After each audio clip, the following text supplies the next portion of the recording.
नमस्ते मित्रों, इतिहास लोक में आपका स्वागत है, अभिनंदन है। हम इतिहास दर्शन की बात कर रहे हैं और जो विषय हमारे सामने है वह यह है कि इतिहास और भूगोल के मध्य क्या संबंध है। मित्रों, वैसे तो हर अनुशासन, हर विषय अपने आप में स्वतंत्र है, लेकिन वह दूसरे विषयों पर निर्भर भी करता है।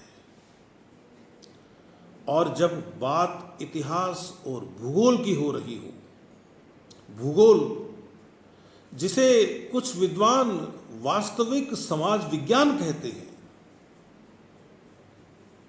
तो हमें ज्यादा गंभीरता से सोचना होगा।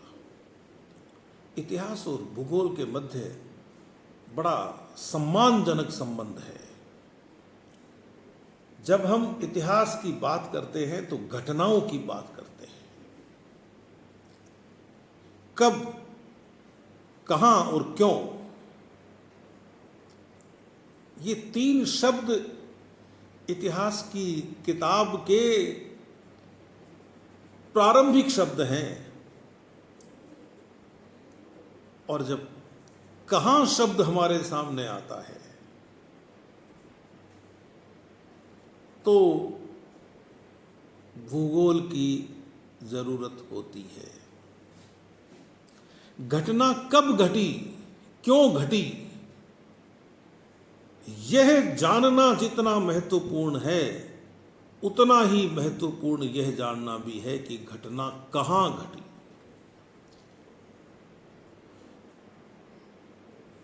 पूरी दुनिया का जो चिंतन संसार है, उस चिंतन संसार में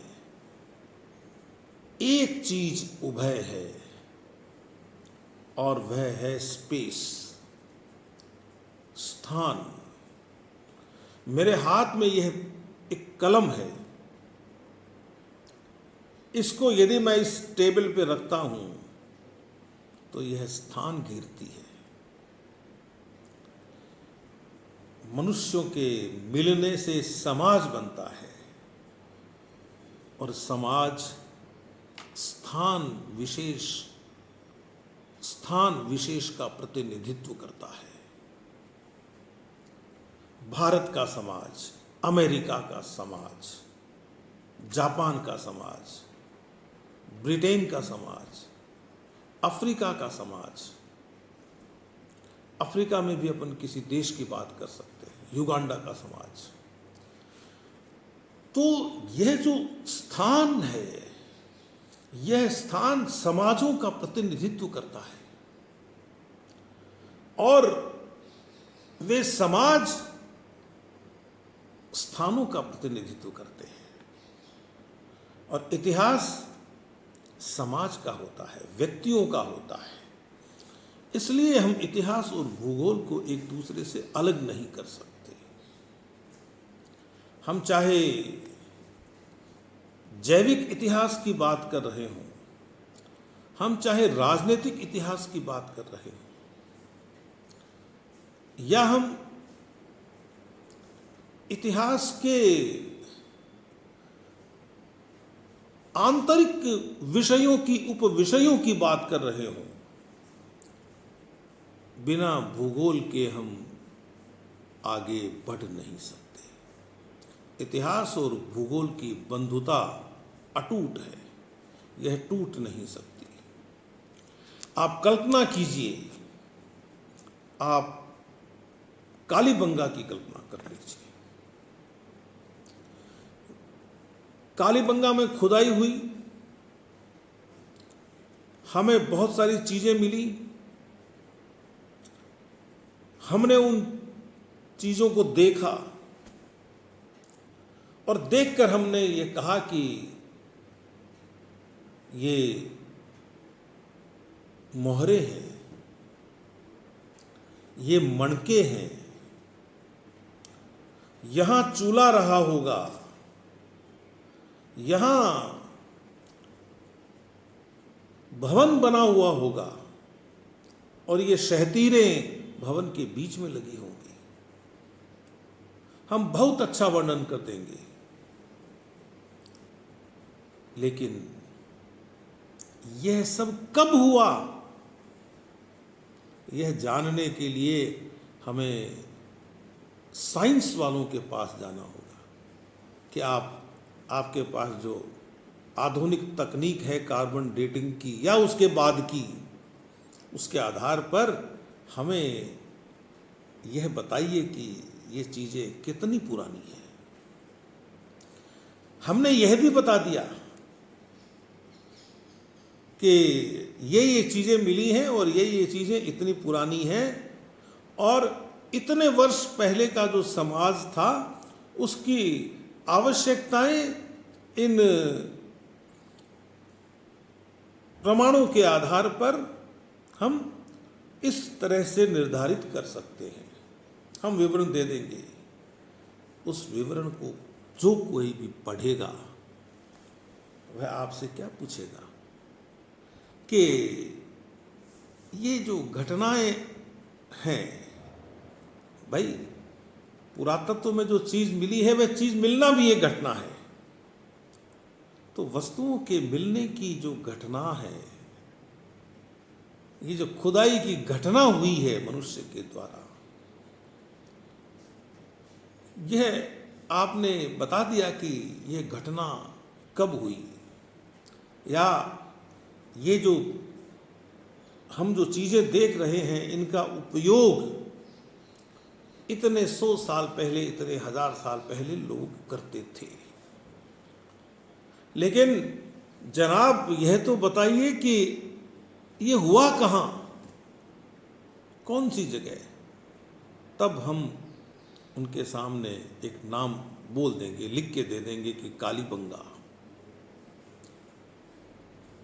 अब मान लीजिए वह कोई विदेशी अध्येता है, तो वह पूछेगा कालीबंगा कहाँ है?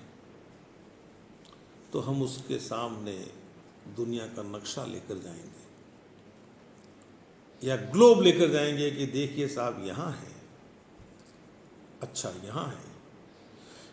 फिर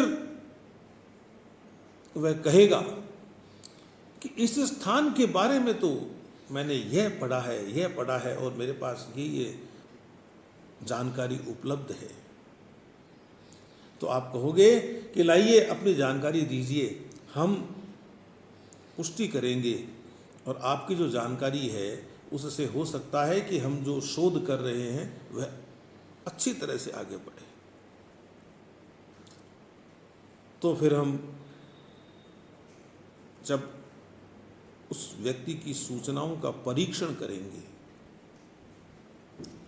तो हम भूगोलवेत्ता को भी बुलाएंगे कि इस तरह से बातें कही जा रही हैं और हमें एक इतने बड़े विद्वान मिले, उन्होंने इस क्षेत्र की ये भौगोलिक विशेषताएं बताई और इस समय के संबंध में बताई। तो क्या आपका भूगोल यह बता सकता है कि इस तरह का वातावरण यहाँ रहा होगा? तो हमें भूगोल की आवश्यकता पड़ गई। भूगोल के बिना हम आगे भी नहीं बढ़े। और यदि कोई इतिहासकार यह कहता है कि हमारा काम भूगोल के बिना चल सकता है, तो वह सही नहीं कहता है। वह समय गया जब कोई इतिहासकार भूगोल की प्रारंभिक जानकारी के आधार पर अपना शोध कर लेता था।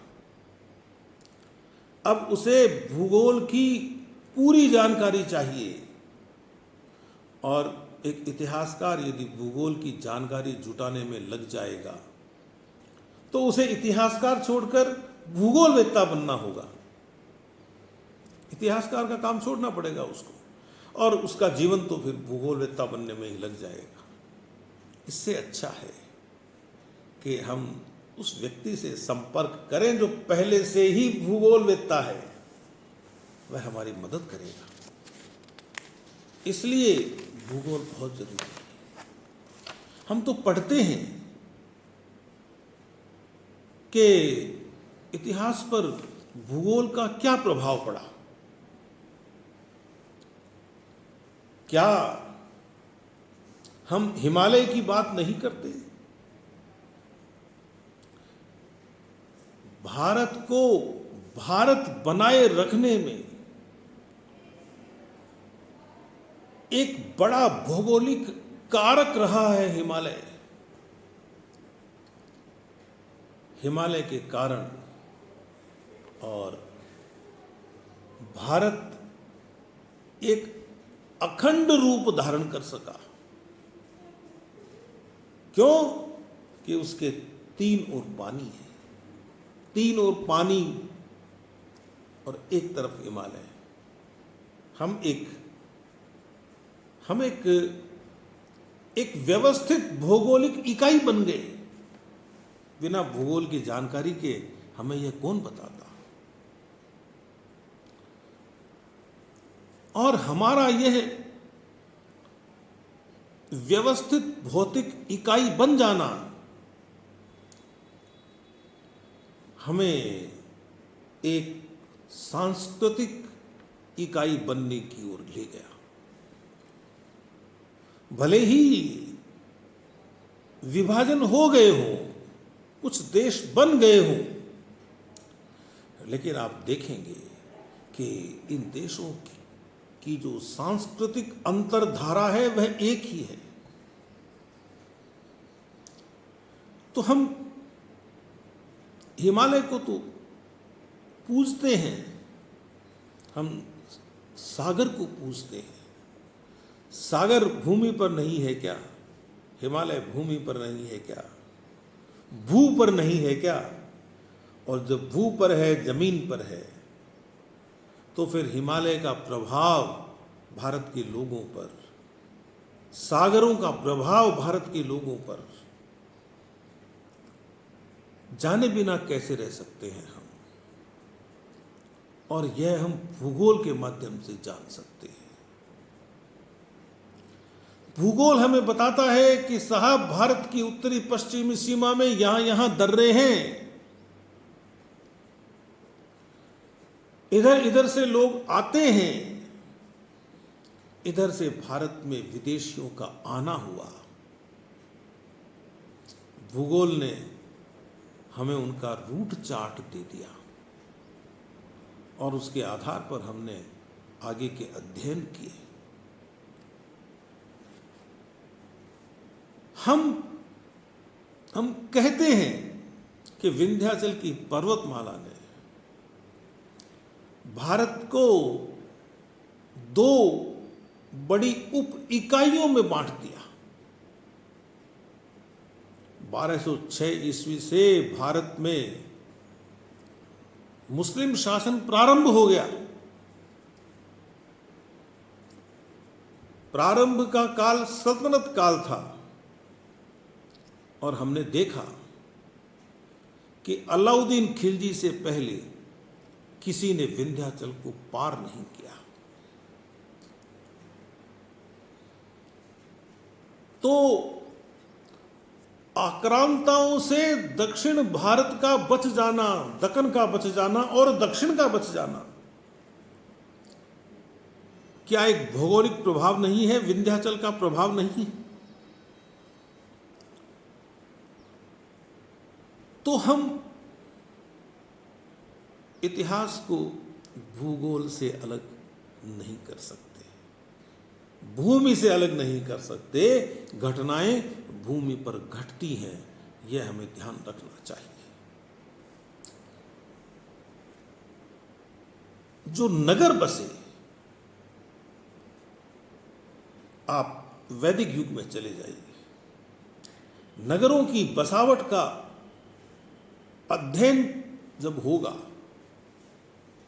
तो यह भी कहा जाएगा कि नगर नदियों के किनारे बसे। नदियों के किनारे क्यों? नदियों से क्या होता है? जब हम यह जानने की कोशिश करेंगे तो हम हमारे भूगोल के मित्रों की ओर देखेंगे